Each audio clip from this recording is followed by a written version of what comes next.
I've got a question for you. I hope I have an answer. Okay, so Are you happy today? Are you happy? I know you wanted somebody other than the guy they hired. Are you happy? No, I had 3 candidates. It was Ben, it was McCarthy, it was Monk. But I heard you say he was number 3 on your list of 3. Are you okay? Because I wanted somebody with head coaching experience, but I'm more than happy. I'm just checking on you, dude. I'm not trying to argue with you. I'm just checking. You're kind of arguing. But, no, I'm checking on you. But also, I never, ever assumed the Bears would go to the level that they went to get this done. $60+ million for him, $5 or $6 million for the DC. Darren Rizzi, if they get him, is going to cost a lot. They're in on Hank Fraley. I don't know if they'll get him. You know what that's called, Cap? That's called the Warren effect. I would hope that Warren and Poles worked on George and said, if we're going to do this, we're going to do this all in, or why are we wasting our time? I would Stop punching me. I would say as well, like, welcome to 2025. Agreed, but they've never done this. No, you're right. I'm with you 100%. I think it is a symbol that business is being done differently. Okay. Now you got to build your team. Okay, so I'm not predicting 11 wins. I'm not predicting You will Super be Bowl. by May. Probably. You will be by May. Probably. That's the problem around here. But right now, all I'm saying is this dude picked us. Yeah. He said, I can go anywhere. I'm taking that quarterback, Caleb. I want him, and I'm picking you guys. As bad as you've been, this is where I want to be. Goat, thanks for the long Zoom, but I'm out. I'm going to Chicago. So I'm choosing to look at this with great optimism. How about you? Yeah, I'm happy. I mean, look, I told you guys all along this is what I wanted them to do. This is what I thought they should do for a number of reasons. Again, not to be repetitive, but I will. They've invested so much in their offense, whether it be with Caleb and Rome and the guys they gave extensions to, and you gave fresh money to guys like DeAndre Swift. You're going to have to spend even more money upgrading your offensive line. There's a ton of resources. There are a ton of assets on that side of the ball. What you needed to do is find a money manager out there that could actually give you a better return on your investment than the previous group. I felt that Ben Johnson was that guy because of the offense he runs and the consistent success that he had in Detroit.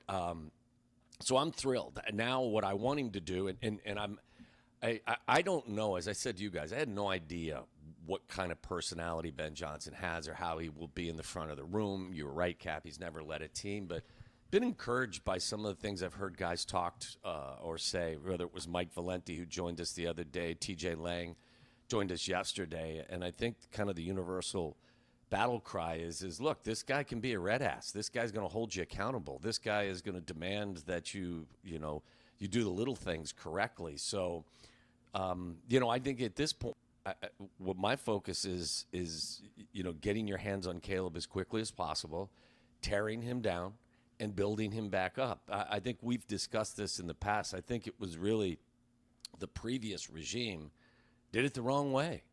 Like, if you watched what Denver did with Sean Payton and you watched what Cliff Kingsbury did with Jaden Daniels, they started small. They asked these guys, what do you like? What do you do best? And then they built as they realized that they could handle things, and they were excelling.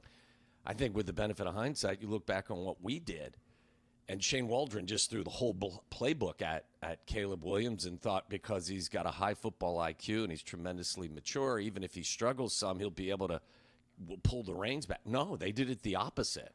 And I don't think he ever recovered from it. And then they tried, as Thomas Brown became, the head coach, they tried to scale some things back and make it simple, and they just did it the wrong way. I think that Ben Johnson's going to do the opposite. My hope is he comes in and really, hey, you know what, Caleb, we can't do this. You got to play fast. You got to play on time. You got to play in structure. There'll be moments for you to do what you do out there and create, but for the most part, you got to play like this, and that's what I'm excited to watch. Tommy, we're in this world-class city called Chicago, but sometimes around here we could be so Ottawa, Illinois. I mean, look, Ma, he chose us out of everyone else. He chose us, Ma. I mean, that's fine. But, Tommy, here's the thing.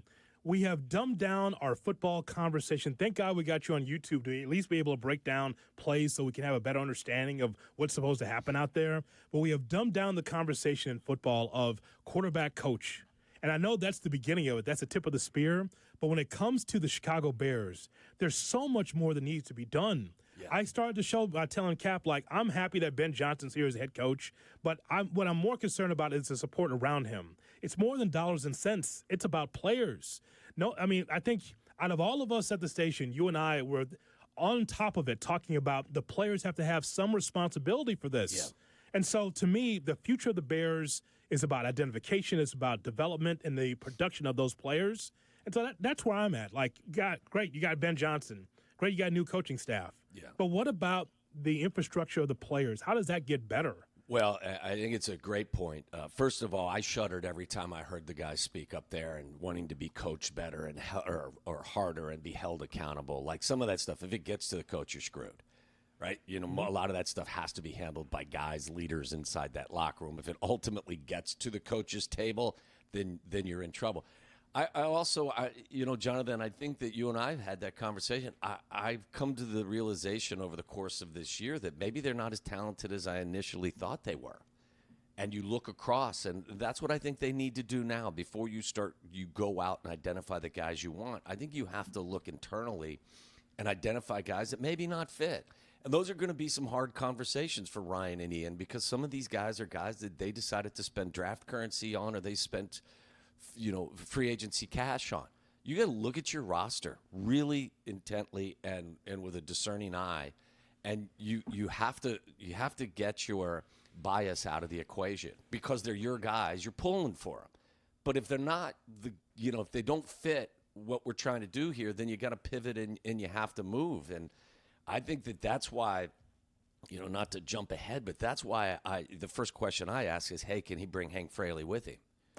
Because I heard you guys talking about it, I think it was yesterday, about, look, if Ryan's going to allow Matt Eberflus to influence who he's going to sign in free agency at the linebacker position because those guys fit his system, well, then why wouldn't you also allow Hank Fraley, if you can lure Hank here and make him your OC and elevate him and give him whatever it takes to bring him here? Look, it'd be between him and Ben Johnson. I think I would trust those guys more than anyone in the building to identify and evaluate offensive line talent. And that's where I think they need to obviously look. But kind of to circle back to what you're saying, Jonathan, there's no doubt. Like I don't think that they match up with the rest of the division at this particular time. Can you close that gap in a short period of time if you use your resources well? Yeah, you got $75, $80 million to spend. You've got a ton of draft picks. Comparatively, so if you use them correctly and you identify the talent and you bring them in and then you develop it, now we're talking. But I don't think it's getting out over your skis to be excited that Ben Johnson is here. I think that's just step one. It doesn't end with hiring Ben Johnson. Now you've got to upgrade this roster and then you've got to let these two work together because Ben Johnson could probably get more out of a less talented Detroit team.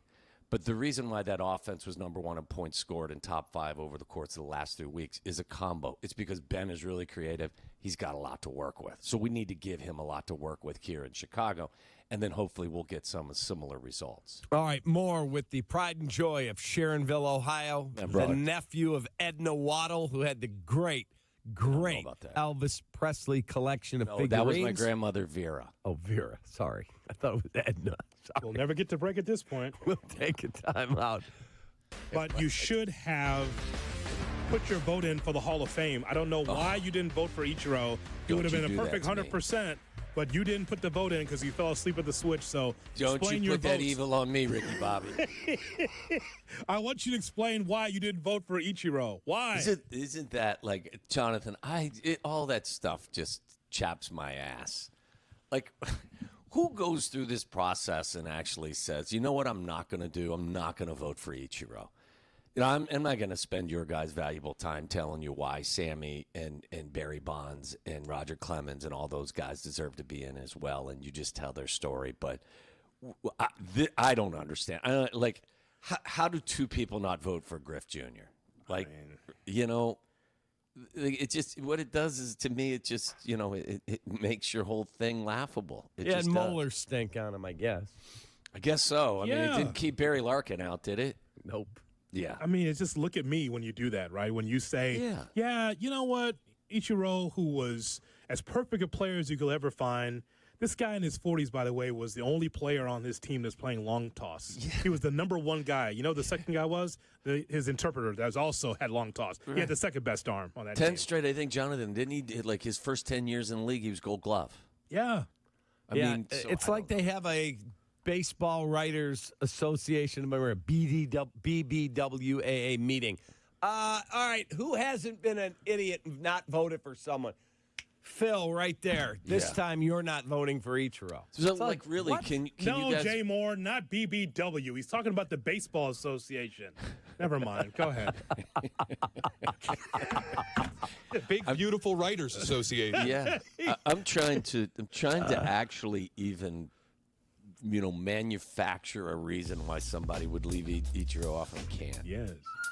No position player has ever gotten 100%. The only one is Mariano Rivera. That's correct. And so, What was that music, by the way, Jonathan? Oh, I think we know what that is. I didn't know It's a song that you can't hear in Florida or Texas. Tommy, you've never heard that? No, what is that? It's Carmen's About favorite Idaho. jingle. What is it? That's Carmen's favorite Is jingle. that Carmen's ringtone? Yeah. When you call No. Carmen, this is what this is? When he opens his phone, sometimes it plays. I don't know if it's his ringtone. Yeah. So. Is that like realtor porn theme music? Is that what it is? That's one way to say it. Yes, Yeah. Tom. yes. Depending Well, on I'm who not the allowed to say that in the realtor is, morning. yes. Yeah. So I say stupid things, sorry. All right, Keenan Allen. Hoodie is being told Keenan Allen will be no longer a Bear. He'll Yeah, be you heading can't pay back him to the $20 million. coast.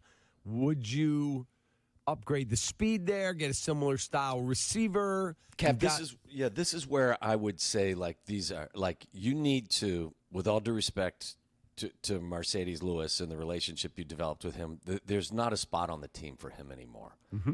There's not a spot on the team for Gerald Everett. Okay, so you've got to improve your tight end room, your wide receiver room as well. Like I said to you guys, I couldn't understand why Tyler Scott wasn't getting snaps at the end of the year. You got to find out whether or not, I have my thoughts on him, but you got to find out whether or not he can play. I know DJ can play and know Rome can play. Outside of that, who's in your receiver room? Like, other teams find guys and plug them in, and those guys contribute. That's, again, where are you going to keep Tyler Scott because you spent a fourth-round draft pick on him and he's your guy? Or are you going to cut bait and go in a different direction and bring in somebody that you trust more? Zach Pickens is another guy, fellas. I mean, like, this is when I say to you, you've got to look inside and you've got to, have some self-awareness and make some difficult decisions, even though these may be your guys. So I think you definitely have to add a couple of wide receivers that can step in and do some stuff for you that, you just trust them. They're not going to sit on the sideline. And, you spend a fourth-round pick on Tyler Scott, and then you don't give him any time when your team is, out of everything. I really didn't understand that. But he liked him always, thought he had an opportunity, if he got a chance on the field, and he really didn't. Explosive player with really good speed, tactical speed. He just, every time I watched him in training camp, he struggles to track the ball. Mm-hmm. And if you're a deep threat, and we saw that on display a couple of times, you get the ball in his hands in wide receiver. Oh, with Justin, he stopped running. He didn't track the ball. That would have won the game. Yeah. So, but you don't get better at that unless you get out there on the field and play. So I don't know if Tyler's one of the guys that they're going to move forward with. This is, again, where Ben Johnson's there to run your offense, not to be your GM, but I think he can be a valuable asset inside that front office and helping you evaluate players, because if you look at how they've really looked at wide receivers, they've struggled at times, whether it's Velus Jones or Tyler Scott or bringing in Chase Claypool. Like, they – I think Roman's definitely going to work out, but it could be a bit of a blind spot where Ben Johnson can sit down with you and kind of aid you in that on that front. Well, I'm not concerned at 11 o'clock whether or not Ben Johnson wins the press conference. Well, he'll win it, I just want to see wins on the field. That's all thing that matters to me. That's what I want to see. All you can do at this point, though, Hoodie, as you know, is you can win a press conference. You can't win a football game. Tommy, have a great rest of your day, buddy. All right, fellas. Always enjoy our time together. It's a highlight of our week. You don't have to lie to me. Yes. Wow. We call it Waddle Wednesday. We love you. That's just because of the alliteration. It sounds good. And we're trying to get a partner. That's the reason why. Otherwise, your name would be off of it. It'll just be Tom coming on. Just drunken thoughts from the night before. I That's what love it your would become. honesty, Jonathan. That's what I appreciate most about you.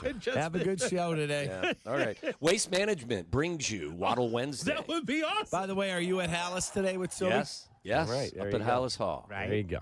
We do to get through the gate, though. I think we do have to use fake names at this point. So Excuse me, Mark Silverman. Get out. Tom Waddle. nope. Out. Turn around. I'm Wam Toddle. Wam Toddle here for the press conference. But what about Shaw Local?